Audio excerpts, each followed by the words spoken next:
Zimbabweans team up to fight youth substance abuse. The Democratic Republic of Congo is on edge as it braces for the release of the presidential election results.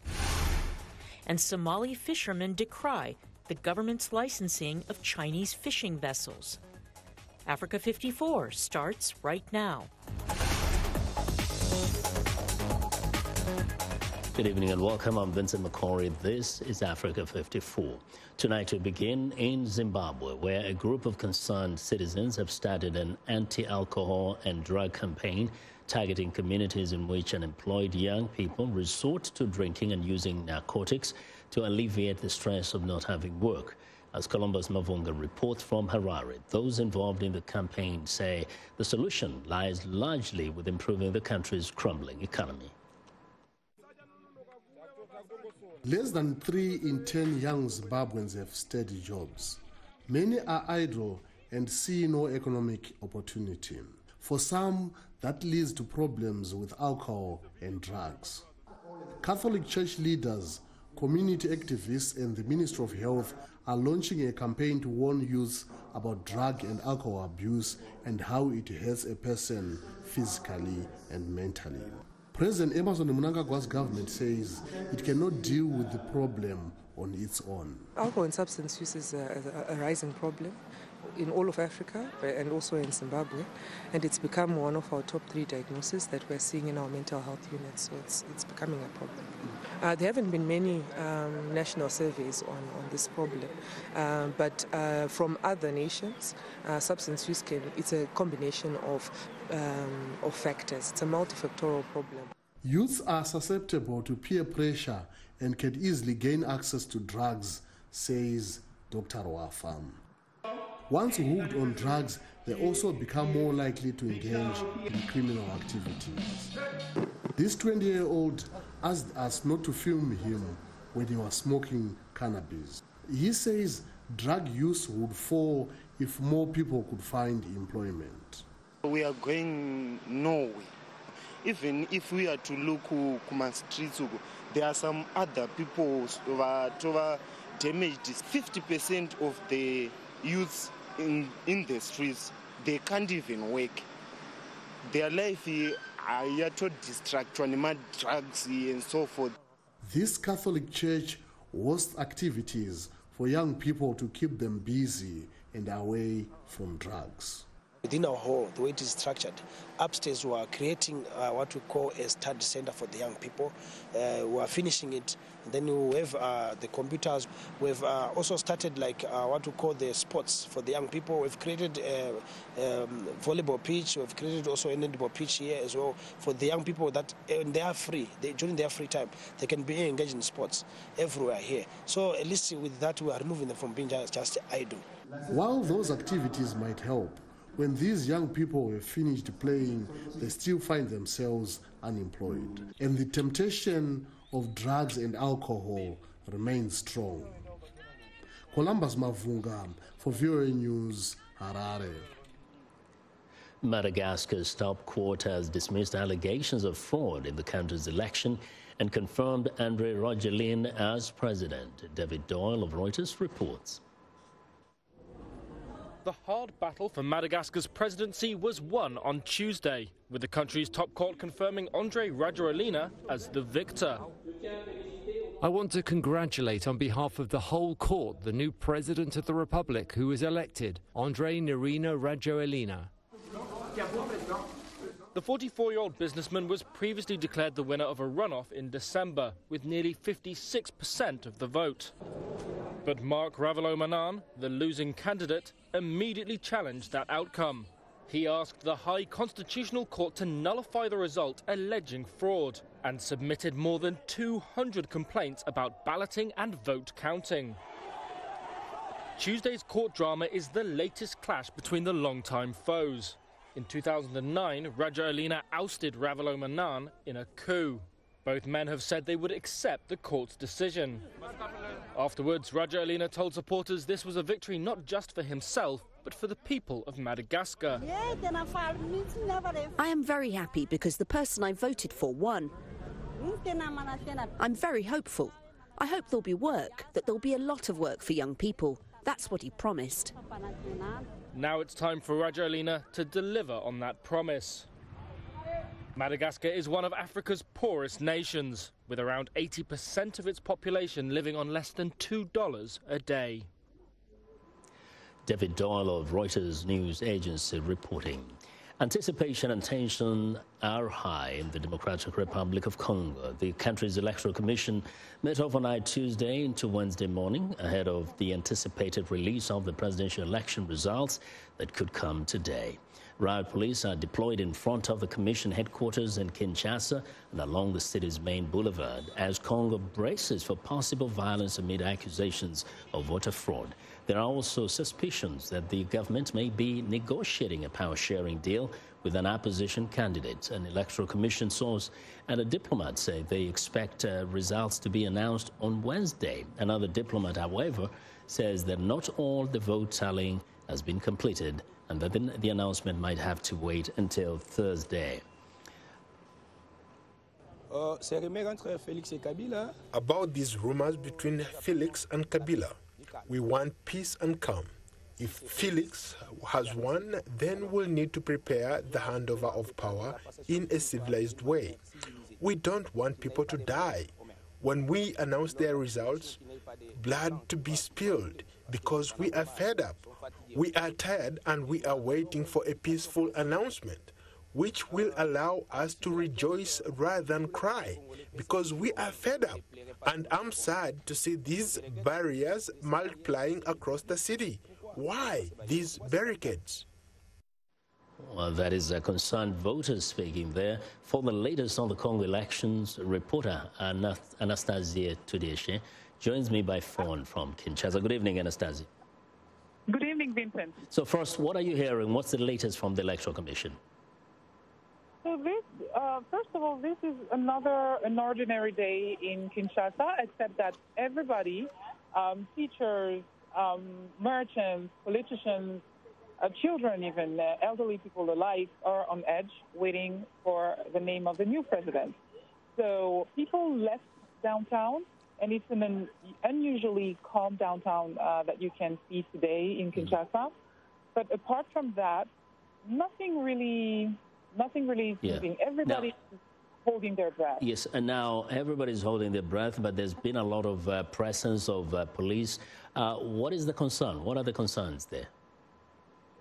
Well, the police that I have seen is outside the Seni and outside the parliament, but you can't see them everywhere in the city, really.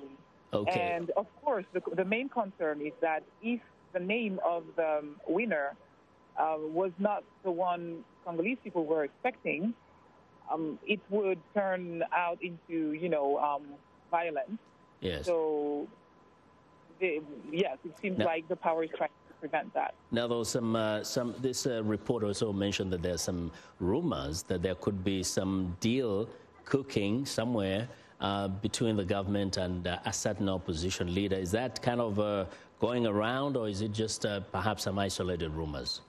This rumor is still big, and actually, Vincent, I asked the question directly to one of the opposition spokesperson, Didier Chimanga. He is the spokesperson for CASH, Coalition for Change, that supports Felix Tshisekedi. And I asked him about the rumors, and he said, well, that's completely false. We are meeting with President Kabila, but it is to make sure that we go from a dictatorship to democracy and nothing else. In very few words, as the Electoral Commission confirmed that they will announce the results today, Wednesday? One word, yes.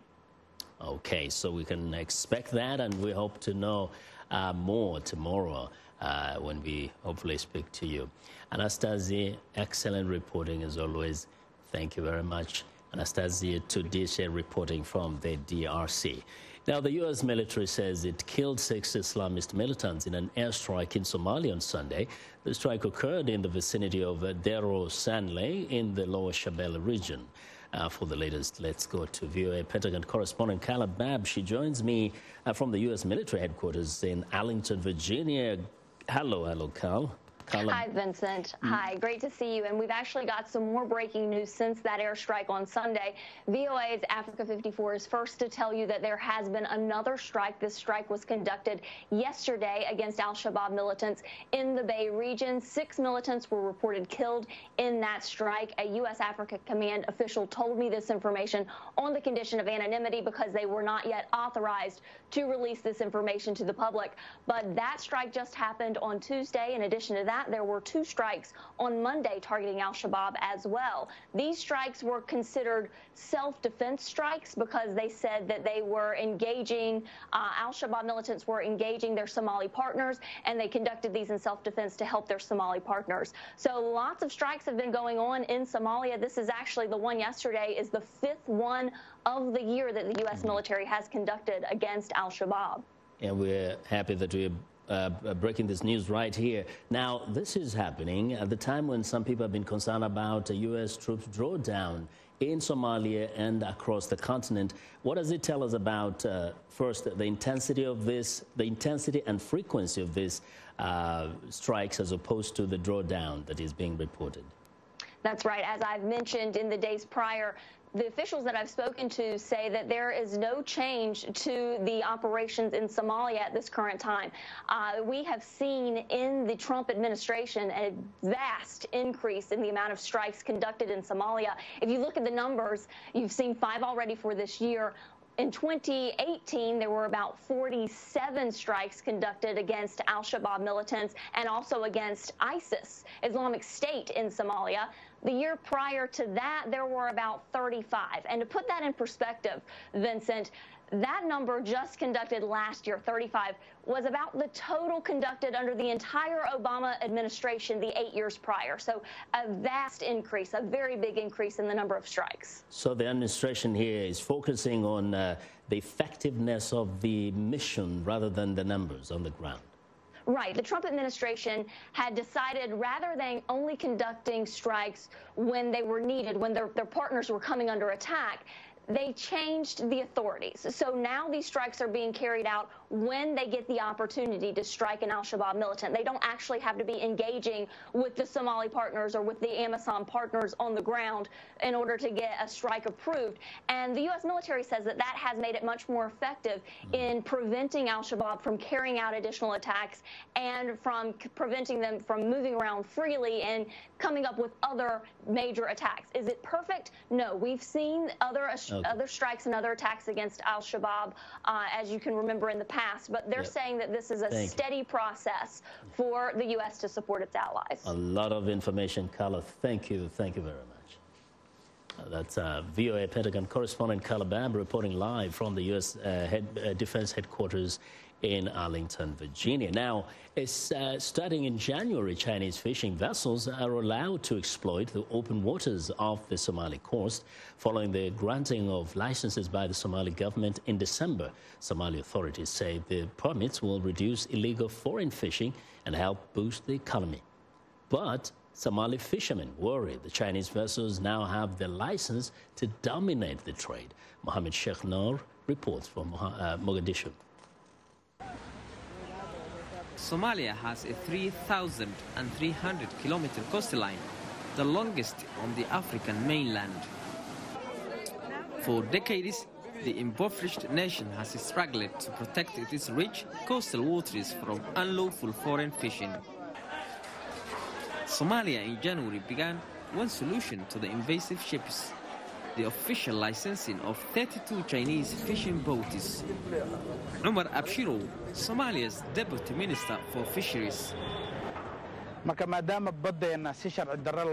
Since there had been rampant illegal fishing activities in our water by foreign countries, we're trying to mitigate this issue by legalizing the fishing so that there would be no need for them to keep looting. Foreign fishing trawlers have long dominated Somali waters, but most operate illegally or with fake permits sold by corrupt officials. Abshiro says the official fees from Chinese fishing alone will each year earn the country over $2 million. But local fishermen like 40-year-old Musa Ma'u worry the Chinese now have license to dominate the trade. We were already suffering from massive illegal fishing by foreigners, and now here we go again, as our government licenses foreign companies who are better equipped and have more modern fishing systems than what we have to compete with us. Somali authorities say they will protect small-scale fishermen like Ma'u by closely monitoring what the Chinese catch and not allowing them to operate too close to the coast. But the chairman of Somalia's Fishing Association, Hassan Roble, doubts the government will be able to control the Chinese boats. We've been informed that those vessels will be targeting the tuna fish in particular. We're concerned that those vessels will be violating our exclusive economic zone, thus resulting in direct economic conflict with our fishing communities. It was conflict with foreign fishing boats a decade ago that led some Somali fishermen to become pirates, hijacking ships for ransom. Piracy has since declined with foreign naval patrols and as ships added security. The newly permitted Chinese fishing boats are also expected to be armed. Mohamed Shaghnour for VOA News, Mogadishu.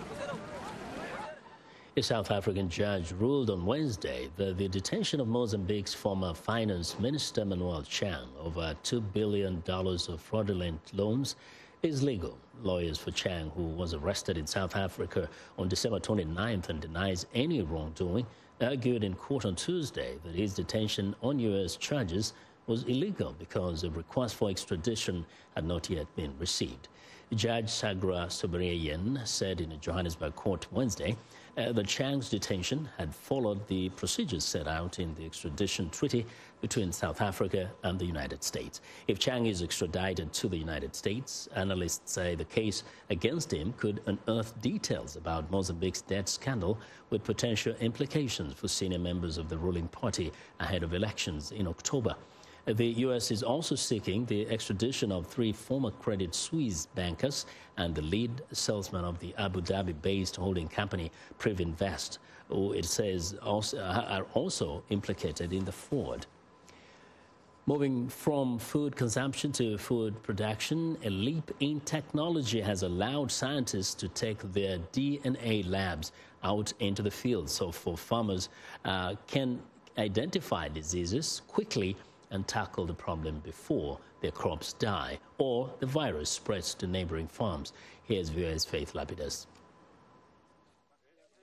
These cassava fields in Tanzania were being devastated by several viruses. This simple device from the British technology firm Oxford Nanopore can help farmers learn what is attacking their crops so they can switch to more resistant varieties.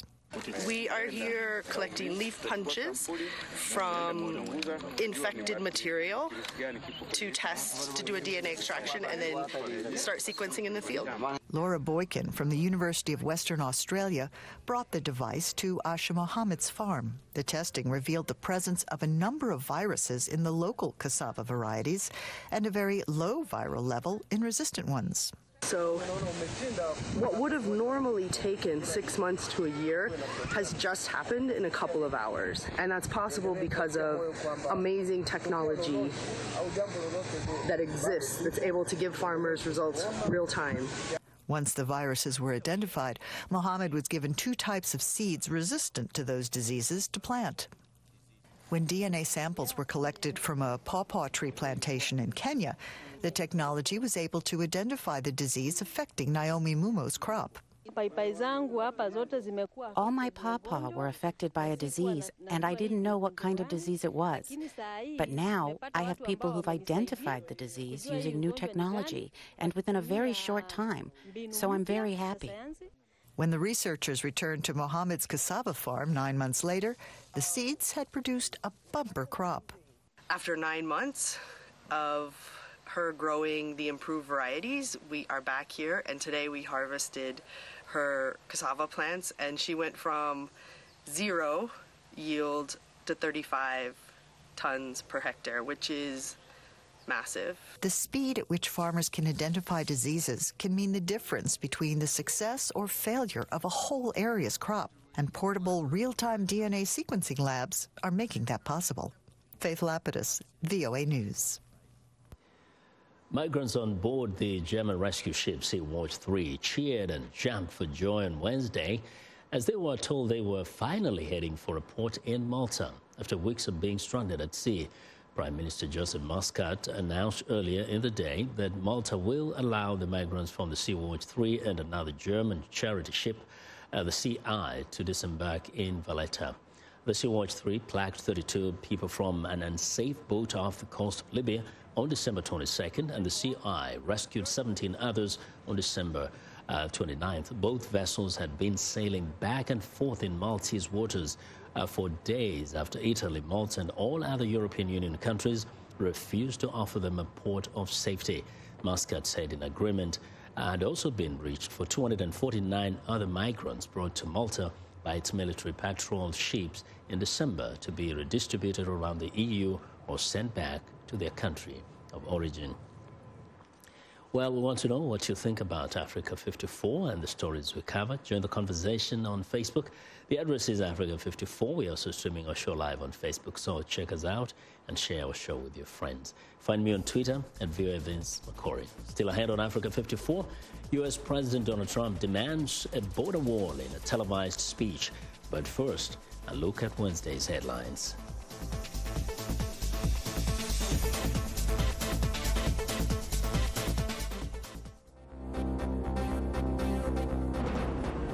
In Madagascar, 44-year-old businessman André Rajoelina is confirmed by the country's top court as the winner of the runoff presidential election held in December. In the DRC, Electoral Commission meets overnight and into Wednesday morning with speculation that an announcement on the presidential election winner could come later in the day. In Kenya, 4 suspects, 3 of them Chinese nationals, appear in court after their arrest on possession of illegal wildlife trophies. In Senegal, soccer star Mohamed Salah named African Player of the Year in the capital Dakar for the 2nd consecutive year. Finally, in South Africa, game developers take notice of a growing South African video games market.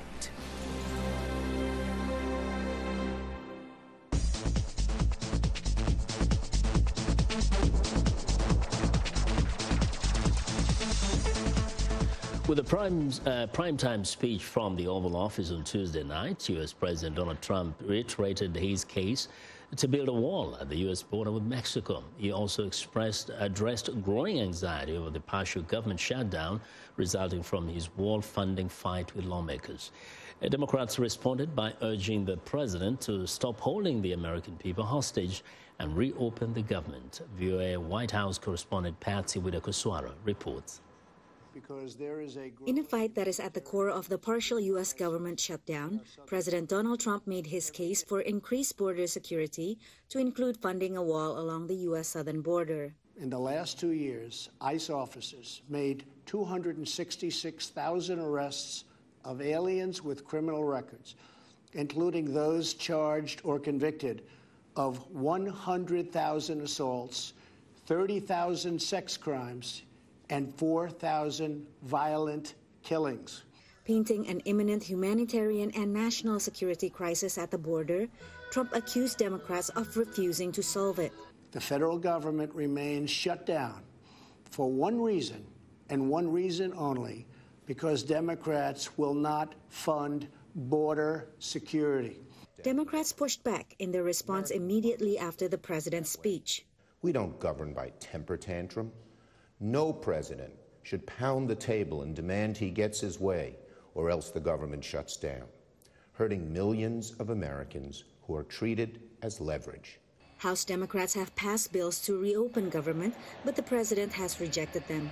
Over his obsession with forcing American taxpayers to waste billions of dollars on an expensive and ineffective wall, a wall he always promised Mexico would pay for. Democrats are willing to fund $1.3 billion for border security, while Trump insists on $5.7 billion for a physical barrier. At the request of Democrats, it will be a steel barrier rather than a concrete wall. Democrats denied asking Trump for a steel barrier, but say they support border security. If, in fact, a compromise emerges, it will be over a change in some of the rhetoric. We'll stop talking about walls. We'll start talking about border security as an alternative. Trump did not declare a national emergency, which critics say the president might try to use to build the wall without congressional approval. Trump said he would continue negotiating with Democrats on Wednesday. Patsy Widakuswara, VOA News.